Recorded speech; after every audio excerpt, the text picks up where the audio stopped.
လူလိုက်လျှော့တဲ့ horror ကားတွေကိုကြည့်ရတာကြိုက်တဲ့သူတွေအတွက်ကတော့ဒီရုပ်ရှင်ကဒီတစ်ပတ်အတွက်အကြည့်တင်ဆုံးကားတကားဖြစ်နေမှာပါ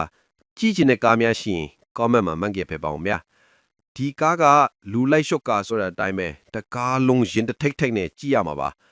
နောက်ပြီးဒီရုပ်ရှင်က2024တုန်းကထွက်ရှိခဲ့တဲ့အဓိက